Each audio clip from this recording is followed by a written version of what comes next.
Assalamualaikum warahmatullahi wabarakatuh. Selamat pagi Bapak dosen pengampu yang saya hormati dan teman-teman semua. Pada kesempatan kali ini kami akan membahas tentang PSAK 105 dan akuntansi mudharabah. Adapun nama-nama kelompok kami yaitu Jessica Hartawallah, Sukma Anggraini, Dini Jaharatun Husna, dan Muhammad Ajhari.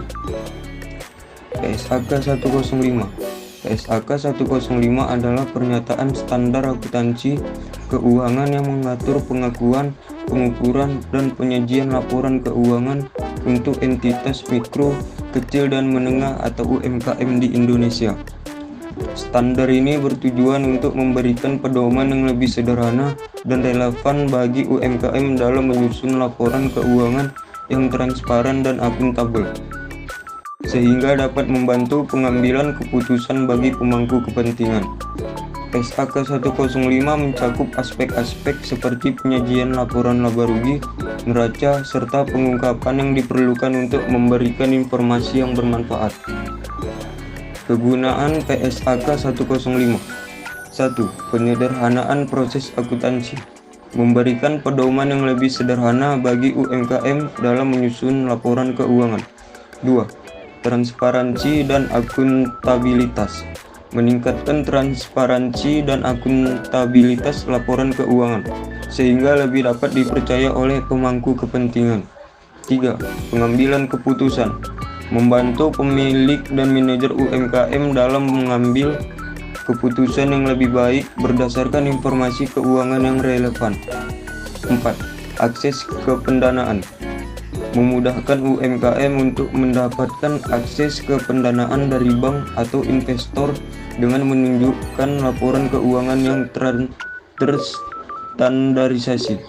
5. Kepatuhan regulasi.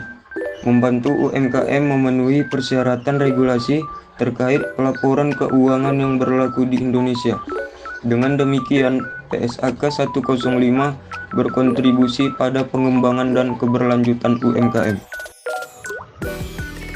Mudharabah. Mudharabah adalah suatu bentuk kerjasama dalam investasi di mana satu pihak menyediakan modal, rob al-mal, dan pihak lainnya mengelola usaha mudharabah. Keuntungan yang diperoleh dibagi sesuai kesepakatan, sementara kerugian ditanggung oleh pihak yang menyediakan modal. Ini merupakan salah satu metode pembiayaan yang sesuai dengan prinsip syariah. Akuntansi mudharabah. Akuntansi mudharabah adalah metode pencatatan transaksi dalam akad mudharabah di mana satu pihak menyediakan modal dan pihak lain mengelola usaha. Berikut adalah beberapa aspek penting dalam akuntansi mudharabah. 1. Pengakuan modal. 2. Pendapatan bagi hasil. 3. Pengukur aset dan kewajiban. 4. Pengungkapan. 5. Risiko dan ambil hasil.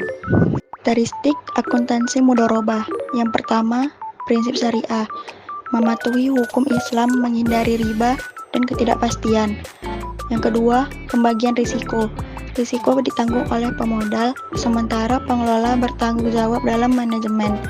Yang ketiga, transparansi, yaitu harus ada keterbukaan dalam laporan keuangan dan pembagian hasil.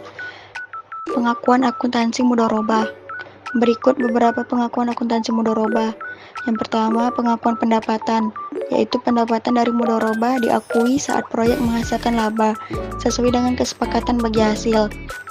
Yang kedua, pencatatan investasi.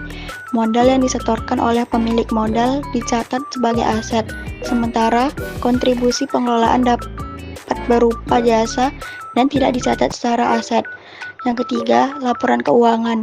Hasil dari mudharabah dicatat dalam laporan laba rugi, sedangkan sisa modal di akhir periode diungkap dalam neraca. Tantangan akuntansi mudharabah. Yang pertama, penilaian kinerja. Sulit untuk menilai kinerja pengelola secara objektif. Yang kedua, risiko kerugian.